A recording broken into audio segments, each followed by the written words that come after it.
Olá, seja muito bem-vindo, seja muito bem-vinda a mais um episódio desse programa e podcast Advogando em Licitações.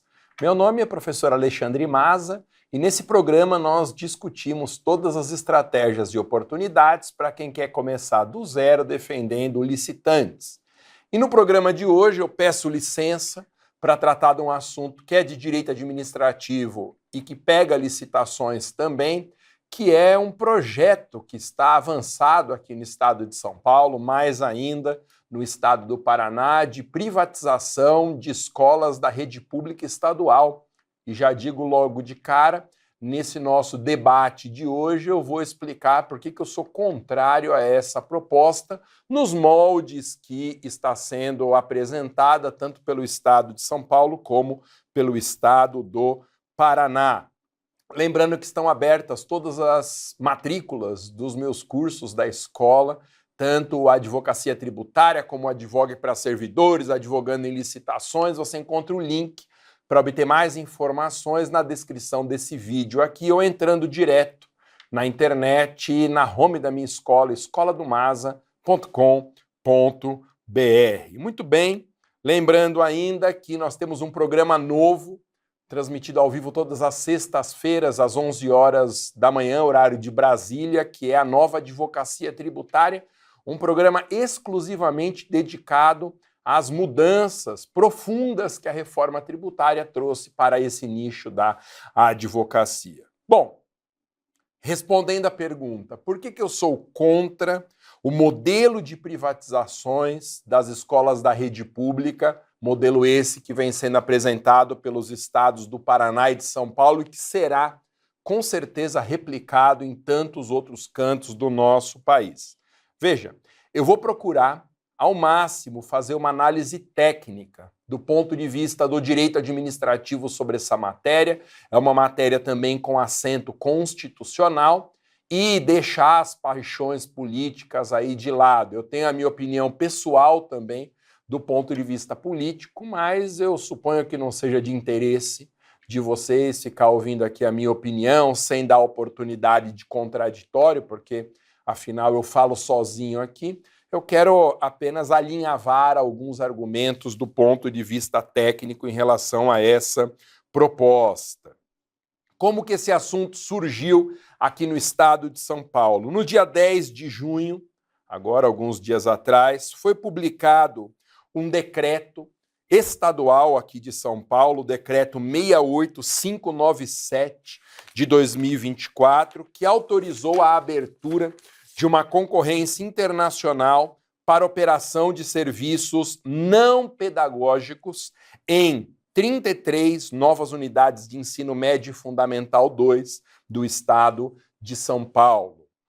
Esse decreto acendeu uma enorme polêmica, muito grande mesmo, e eu venho dando várias entrevistas para diversos veículos de mídia a respeito do ponto de vista técnico sobre esse assunto, para dar subsídios a quem queira discutir esse tema na família, com os amigos, até em grupos de WhatsApp, para a gente procurar fugir das fake news que fazem mal para todo mundo. Hoje mesmo, terça-feira, eu gravei uma entrevista para a RF-TV, uma TV aqui da região de Campinas, em São Paulo, uma entrevista muito bacana.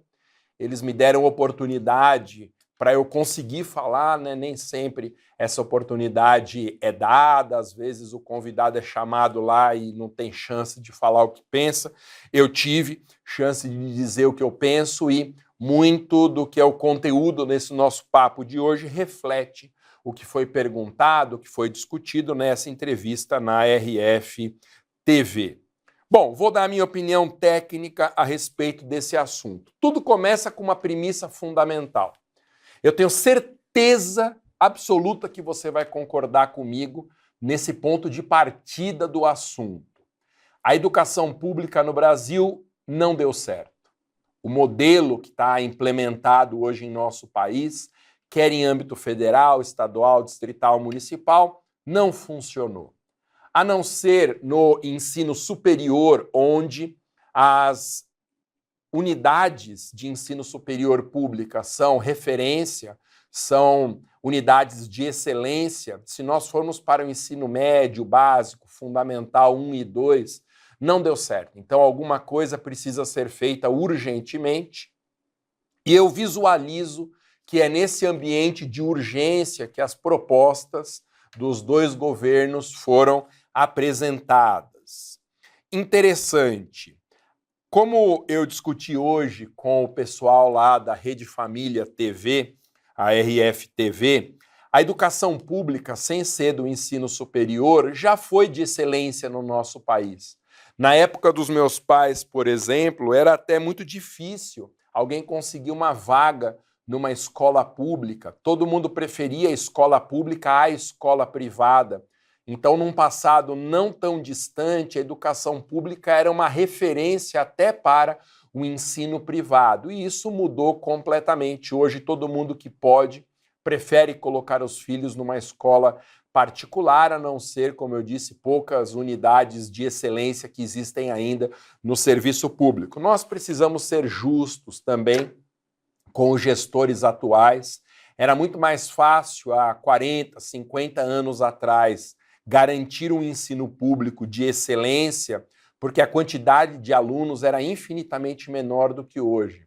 Hoje, qualquer unidade da federação tem milhões de alunos que precisam ser atendidos na rede pública de ensino, e fica muito mais difícil quando você multiplica por 100, por 1.000, por 10.000 o contingente de alunos que precisam ser atendidos. Então, a explosão populacional do nosso país também é parte da explicação do porquê que o ensino público no nosso país é tão mal cuidado. Interessante. Quais são hoje os elementos de diagnóstico de crises na educação pública brasileira? Em primeiro lugar, todos os rankings internacionais que são feitos a respeito da qualidade do ensino público, o resultado brasileiro é sofrível. Não raramente o Brasil até perde posições nos rankings de qualidade do ensino público internacional. Os servidores são profundamente desvalorizados também. Então, eu pego o exemplo da realidade que eu conheço aqui no estado de São Paulo. Eu já tive clientes da rede pública de ensino. Os servidores se sentem profundamente desvalorizados, inclusive por causa de uma prática nefasta do estado de São Paulo, que é a contratação temporária em vez da abertura de concursos públicos para provimento de cargo indefinitivo. Isso gera uma instabilidade muito grande, porque a qualquer momento os professores especialmente eles sentem que podem perder o cargo, serem substituídos por contratados temporários, muitas vezes até em regime seletista, e isso gera uma sensação muito grande de desvalorização. Não preciso nem falar, é motivo de piada em programas humorísticos, os salários também da rede pública de ensino são salários muito baixos. Eu fiz uma proposta minha, que é uma proposta incendiária. Hoje, na entrevista que eu dei, eu venho falando disso em algumas outras entrevistas. Eu considero que o maior salário no serviço público brasileiro deveria ser de professor da rede pública de ensino. Se nós mudássemos a nossa Constituição e tirássemos como teto remuneratório o subsídio mensal de ministros do STF e trocássemos pelo teto do serviço público o subsídio mensal pago a professores da rede pública de ensino, isso traria uma subversão positiva. Haveria uma grande força, inclusive dos estamentos das grandes categorias de servidores públicos, para que a remuneração dos professores subisse. Afinal, a remuneração de todo mundo estaria atrelada à receita percebida mensalmente por esses servidores. E eu tenho certeza absoluta do que eu falo aqui. Eu não tenho dúvidas de que um professor da rede pública de ensino é muito mais importante do que um ministro do STF. A sua ação é muito mais fundamental que um chefe do Poder Executivo, que um ministro, que um secretário, que um juiz, um promotor, um procurador. Então, isso é um ponto de vista bastante radical meu, mas eu venho sustentando isso, que o novo teto remuneratório máximo no serviço público brasileiro fosse substituindo o subsídio mensal de ministros do STF, fosse o salário pago a professores da rede pública de ensino. É uma posição bastante chocante, eu tenho certeza, mas eu queria saber a sua opinião em relação a esse meu ponto de vista. Se você assinaria embaixo, se você não concorda, por que é que não concorda? Eu tenho certeza que isso, no curto e no médio prazo, daria uma sacudida na qualidade não só remuneratória, mas na qualidade da prestação também do serviço educacional, do serviço público de educação no nosso país. E outro sinal de crise no ensino público brasileiro é a profunda insegurança em sala de aula. Eu tenho certeza que se fosse feita uma pesquisa entre os professores da rede pública, há uns 20 anos atrás, qual seria a necessidade número 1, eu tenho certeza que em primeiro lugar ficaria a melhoria dos salários. Hoje, eu sou capaz de apostar que numa pesquisa feita com professores da rede pública de ensino sobre qual que seria a maior prioridade, o ponto que necessitaria de mais imediata solução, a questão seria a insegurança em sala de aula. Os professores hoje vão para a sala de aula na rede pública de ensino com medo de chamar a atenção de um aluno e apanhar desse aluno, de sair da escola e ser procurado também por algum familiar, algum amigo, medo de ser morto. Então, que tipo de qualidade pode-se esperar de um profissional que não sabe se vai voltar para casa após o exercício da sua função? A questão da insegurança no ensino público, insegurança não apenas uma questão de vigilância, de tomar conta do patrimônio público, mas segurança física mesmo dos servidores da educação é uma questão crônica e que precisa ser de algum jeito solucionada, inclusive dentro da sala de aula.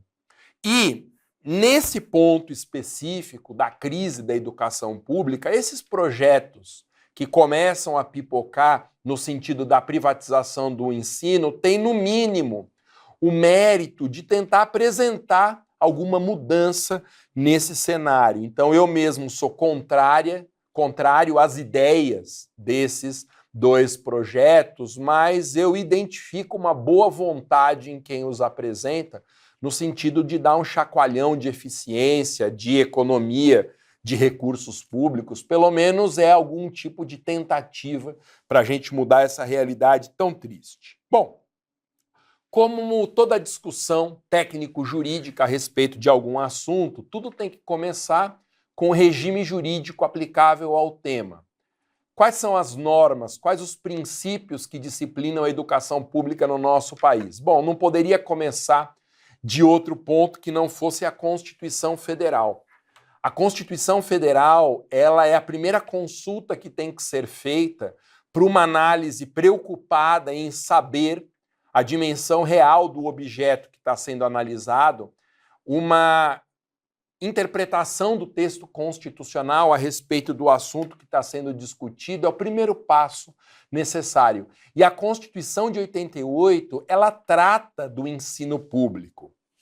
Há um artigo, que é o artigo 206, profundamente esquecido, mas que concentra as normas mais importantes, quer de natureza principiológica, quer de regras individuais. O 206 centraliza o que há de fundamental a respeito do regime jurídico da educação pública. Passo a ler dois incisos que são de um interesse maior aqui para a nossa discussão de hoje, os incisos 4 e 5. Abro aspas, caput do 206. O ensino será ministrado com base nos seguintes princípios. Inciso 4. Gratuidade do ensino público em estabelecimentos oficiais. Então, logo de cara, nós temos que descartar de imediato a privatização total do sistema público de educação, a não ser que se mude a Constituição, e aí haverá necessidade de se debater se essas regras do 206 constituem cláusulas pétreas ou não, mas seria preciso mudar a Constituição para uma privatização total do sistema público de ensino. Por isso que me preocupa esse projeto piloto em Curitiba de simplesmente colocar à venda. Se não me engano, são 200 e pouco escolas da rede pública de ensino foram colocadas à venda, ou pelo menos foi dado o primeiro passo nesse sentido. É necessário observar essa regra constitucional de gratuidade e é pouco provável que no contexto de uma privatização não se vá cobrar alguma coisa em termos de remuneração, de contraprestação da população pelo exercício dessa atividade, a não ser que a ideia seja que as empresas privadas sejam 100% remuneradas com dinheiro público do orçamento, é de se intuir que haverá alguma forma de cobrança pela prestação desse serviço, afinal, as empresas privadas que vencerem as licitações, elas não têm culpa, mas elas visam o lucro. O objetivo da empresa para que ela dê conta dos seus custos operacionais, dê conta da elevada carga tributária do país, ela tem que lucrar. Então, quando eu chamo um parceiro privado para um empreendimento como esse, é preciso saber que de algum lugar o dinheiro que sustenta essa empresa vai ter que sair.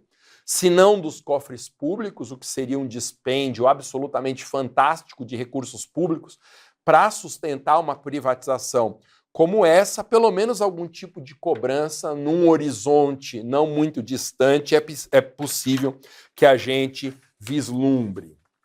Um outro princípio do 206, agora o inciso 5, valorização dos profissionais da educação escolar, garantidos na forma de lei, planos de carreira com ingresso exclusivamente por concurso de provas e títulos aos das redes públicas. Gente, eu repito isso a cada conversa nossa. A Constituição não é um livro de autoajuda, não é uma carta de conselhos. A Constituição é norma cogente. A Constituição está mandando que na educação escolar pública as tarefas sejam desempenhadas por servidores aprovados em concurso e concurso de provas e títulos, que é um tipo específico. Então, essa substituição em massa de servidores da educação por contratados temporários é uma substituição atentatória ao 206, inciso 5 da Constituição.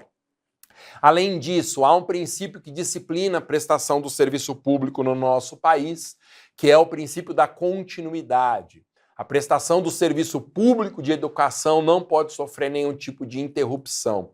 Então, nessa análise que eu faço da legitimidade, da legalidade desses processos de privatização de escolas da rede pública, nós temos que dar conta dessa determinação constitucional de gratuidade, dessa exigência de que as funções sejam desempenhadas por servidores concursados e não por terceirizados, e também como resolver a questão da continuidade do serviço público se haverá a venda de escolas da rede pública.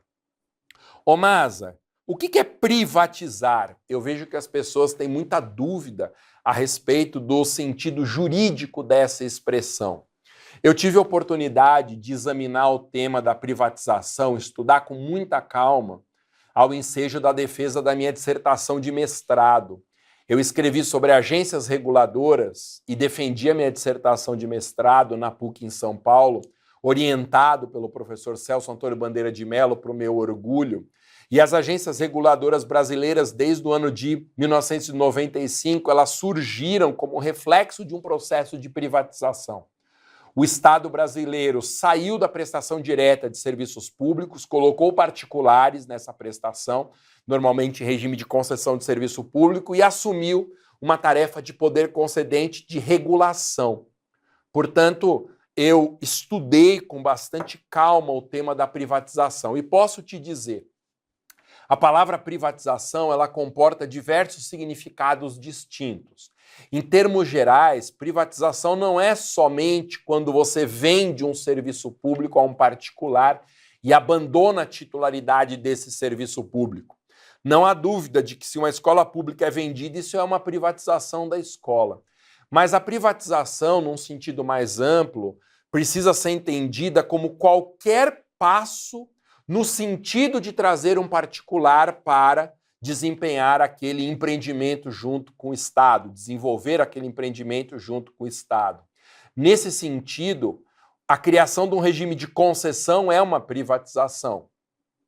O sistema de venda de escolas públicas é uma privatização. O modelo de parcerias público-privadas, as PPPs, que o Estado de São Paulo está propondo, é um modelo de privatização também. Então, guarde isso. Do ponto de vista jurídico, o termo privatização significa qualquer tipo de colaboração que exista entre o Estado e um particular chamado para apoiar no desenvolvimento de um certo empreendimento. Como eu disse, em Curitiba, esse processo de privatização foi radicalizado, ele está mais avançado.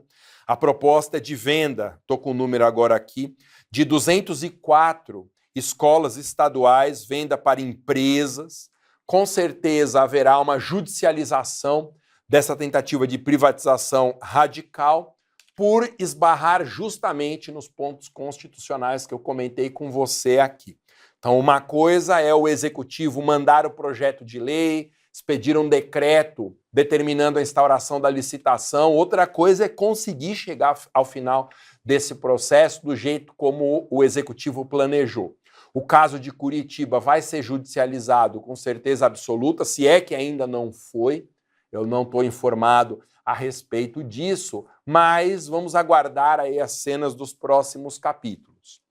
O Estado de São Paulo, que é uma realidade que eu conheço melhor, não está propondo uma solução radical como a do Paraná. E eu peço licença aqui para falar agora da experiência paulista, do pouco que nós sabemos sobre essa proposta que recentemente foi apresentada pelo governo do Estado para a privatização de algumas escolas da rede pública, com a construção de 33 novas escolas pela iniciativa privada e a delegação a particulares de uma parcela das atividades desenvolvidas dentro da escola. O Estado de São Paulo está dando apenas os primeiros passos, eu diria que foi dado somente o primeiro passo, que é a publicação do decreto que eu comentei, mas nós temos que, apesar da cautela com que esses passos estão sendo dados, nós temos que prestar atenção no que está acontecendo. Eu dei uma entrevista a semana passada para a CBN Campinas, se não me engano, se não me falha a memória, pode ser que eu tenha trocado o veículo de imprensa, e eu comentei a respeito disso. Eu falo, nós temos que ficar atentos, porque esse primeiro passo que o governo do Estado de São Paulo está dando é um caminho sem volta. O modelo de PPPs que vem sendo proposto é um modelo de contrato de parceria público-privada por 25 anos. E esse é um dos pontos críticos da proposta. Veja, os governadores têm mandatos de 4 anos. 25 anos, se eu não erro aqui essa conta tão básica, significa que vão ser atravessados, digamos aí, 5, 6 ou 7 mandatos de futuros governadores. Então, com que legitimidade é possível implementar um projeto desse vinculando os governos futuros? Essa é uma discussão que tem que ser colocada, é um caminho sem volta e um caminho longo que vai afetar quase que 3 décadas seguintes da educação pública no Estado de São Paulo. Uma decisão como essa precisaria ser precedida de uma ampla discussão, chamando setores da sociedade civil, chamando servidores da educação, chamando órgãos de representação dos estudantes, chamando, por que não, as empresas interessadas em participar dessa licitação e que houvesse audiências públicas em que efetivamente o que está sendo discutido na audiência influencia na tomada de decisões. Há uma praga no nosso país que é a realização de audiências públicas pro forma. Você marca lá 2 ou 3 encontros em algum canto, faz uma convocação para as pessoas, ouve quem tem paciência de participar de audiência pública, porque é uma chatice sem fim, mas a decisão já está tomada e o que se debate ali na audiência não influencia minimamente no processo decisório. Então, uma decisão como essa, de longo prazo, precisaria ser precedida de um debate público, no mínimo com essas audiências, antes de se tomar a decisão. É algo estranho que primeiro se espeça o decreto dando o primeiro passo para depois planejar se é que vai haver uma ampla discussão a respeito desse assunto. Então, passo agora em relação à condição, da situação da parceria público-privada proposta pelo Estado de São Paulo, passo a destacar aqui pontualmente alguns elementos que merecem uma reflexão. Pontos positivos. Veja, eu não vou fazer o papel aqui do urubuzento que só vê coisa ruim no projeto. Há pontos positivos que eu identifico. Em primeiro lugar, a busca por uma atividade educacional mais eficiente. Você pode não concordar com a proposta, mas eu considero que há aqui a ideia de você buscar uma solução para a crise da educação pública e também uma preocupação que está latente com a economia de recursos públicos. Sempre é bem-vinda a ideia de você economizar recursos públicos, embora o projeto precise ser criticado em relação a vários pontos. Além desses dois pontos positivos, há alguns outros que merecem a nossa atenção. O mais relevante deles é que a proposta do Estado de São Paulo é da privatização de serviços não pedagógicos, por enquanto. Então, não é que sairá o professor de dentro da sala de aula na rede pública e será substituído por um professor funcionário da empresa gestora. Não. Toda a parte pedagógica permanece na mão do Estado e atividades de apoio à atividade pedagógica que serão privatizadas, como alguns exemplos de atividades de apoio que podem ou não estar contemplados nesse projeto do Estado de São Paulo, mas a mobilidade do estudante até a escola, serviços de cantina, fornecimento de merendas, atividades de limpeza, de segurança, são atividades paralelas, eu diria, tarefas meio para o desempenho da atividade pedagógica. Outro ponto que merece atenção no projeto aqui do Estado de São Paulo é que se trata de uma licitação internacional, o que me deixa um pouco com a pulga atrás da orelha. Por que fazer uma licitação internacional num assunto tão sensível como esse? Seria melhor que a licitação se realizasse apenas dentro do cenário brasileiro, mas a proposta do governo do Estado de São Paulo é essa. Há um pequeno erro técnico no decreto, porque primeiro ele fala de uma concessão administrativa, mas o modelo, segundo a lei das parcerias público-privadas, é um modelo de concessão patrocinada, então há uma contradição no próprio decreto do governo do Estado de São Paulo. Isso é um pequeno deslize técnico, talvez sem muita relevância. É claramente uma proposta de concessão patrocinada. A concessão patrocinada é aquele em que o investidor privado é remunerado tanto por um pagamento feito pelo parceiro público, como também por recursos captados junto ao usuário do serviço público, de modo que, pelo próprio modelo proposto, está aberto o caminho para que haja algum tipo de cobrança dentro das atividades não pedagógicas da escola. Não acho que a escola pública passará a ser uma escola cobrada dos estudantes, porque isso a Constituição não permite, não há condições sociais de que isso seja realizado de imediato, mas o modelo de concessão patrocinada é uma porta aberta para que essa captação de recursos para o investidor também seja feita diretamente junto ao usuário do serviço, quem está ali se beneficiando do serviço de educação. Não houvesse essa intenção, o modelo não seria de concessão patrocinada, seria de concessão administrativa. Há um ponto obscuro, eu diria, no decreto, para dizer o menos, é uma tal de contraprestação mensal complementar de parcela variável do serviço de apoio escolar. Isso deixa muita margem de discricionariedade para o edital em termos de remuneração desse parceiro privado.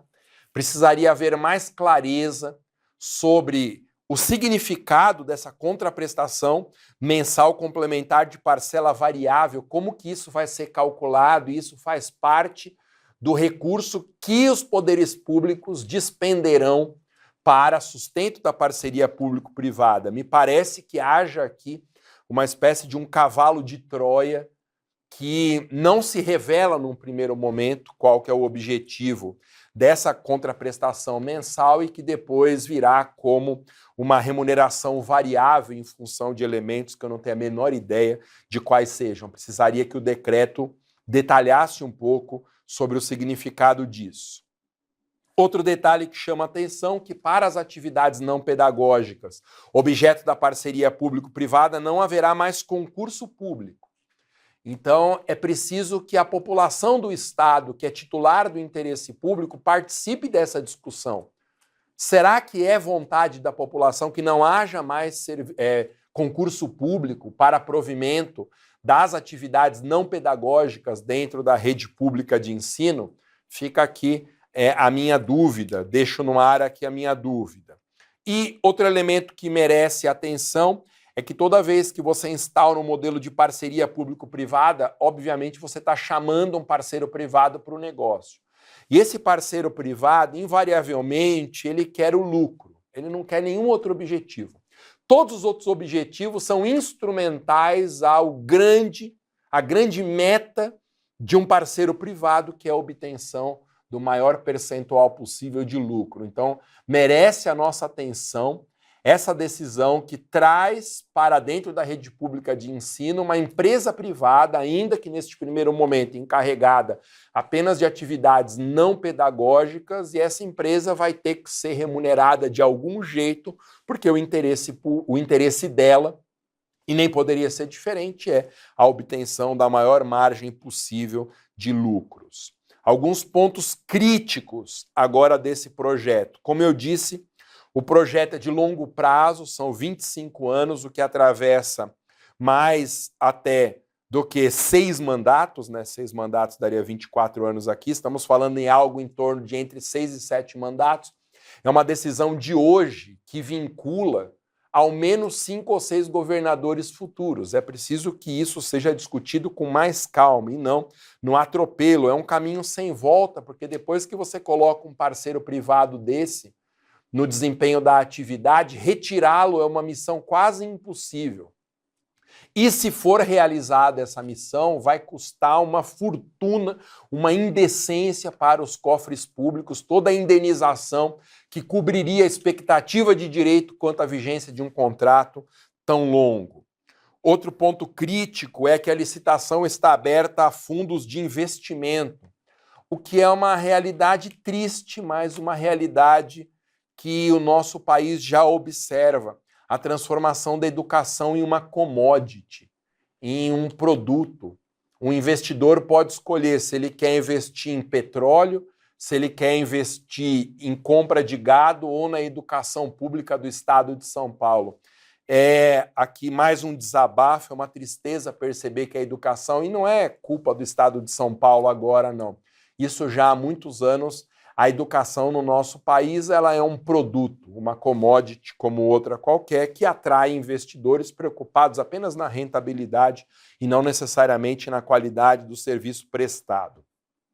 Outro ponto crítico é que quem vai tomar conta aqui no estado de São Paulo dessa parceria público-privada é uma agência reguladora, a Arcesp, e as agências reguladoras no nosso país são profundamente incompetentes. Eu não conheço a atuação da Agência Estadual de Serviços Públicos, aqui a Agência Paulista, mas se nós tomarmos como exemplo a atuação das agências reguladoras federais, elas são todas uma lástima. Então precisaria haver algum tipo de órgão público com uma atuação mais reconhecida de bons resultados do que uma agência reguladora. E há o risco, toda vez que se parte para um modelo de privatização, de sucateamento da rede pública. Esse sucateamento ele é um efeito quase que inevitável da necessidade de manter a margem de lucro do parceiro privado. Se por alguma razão o parceiro privado entender que a margem de lucro dele não está sendo garantida, é até um caminho natural você baixar o investimento naquele empreendimento. E isso pode produzir no médio prazo, um sucateamento da rede pública de ensino. O que é triste, O serviço de educação pública é mal prestado no nosso país, infelizmente, mas o sucateamento não acrescentaria nada de positivo. Em conclusão, é preciso que haja mais debate a respeito desse assunto antes de se bater o martelo e tomar uma decisão tão radical, que é um caminho sem volta, por 25 anos, incluindo a realização prévia de audiências públicas e não audiências públicas formalmente realizadas só para chancelar a tomada de decisão que já foi efetivada. Então, esses são alguns comentários em que eu procurei enfatizar ponto de vista técnico a respeito do assunto. Eu não sou especialista em educação pública, eu sou apenas um professor de direito administrativo e essas propostas me preocupam porque elas abalam alguns alicerces do regime jurídico administrativo e, do ponto de vista técnico, não dá para a gente fingir que a Constituição não tem aquelas premissas que eu comentei agora há pouco. Bom, para você que me acompanha aqui e tem interesse, estão abertas as matrículas de todos os cursos de advocacia na minha escola, com destaque para advocacia tributária, advogue para servidores e o novo curso da minha escola, advogando em licitações. Se você tem interesse em saber mais sobre esses e outros cursos da minha escola, entre na home, no site da minha escola, escoladomasa.com.br, para saber mais detalhes. E chamo a sua atenção uma vez mais, para encerrar, a existência de um novo programa e podcast de transmissão semanal aqui nos meus canais, que é o programa Nova Advocacia Tributária, transmitido já de 2 semanas para cá, às sextas-feiras, às 11 horas da manhã, no horário de Brasília. Nesse programa, eu trato de temas relacionados às mudanças que a reforma tributária traz e impõe à advocacia tributária. A advocacia tributária está sendo colocada de ponta cabeça e é preciso que a gente discuta quais são os novos termos, as novas realidades da advocacia tributária pós-reforma. É isso, espero que essa conversa tenha iluminado algum ponto em relação à visão técnica do assunto, do ponto de vista constitucional, do ponto de vista do direito administrativo, uma visão mais técnica do que política em relação a todas essas novidades. Valeu, nos veremos, se Deus quiser, sexta-feira desta semana ainda, com mais um episódio do programa e podcast A Nova Advocacia Tributária. Valeu, até mais, nos vemos na próxima. Tchau!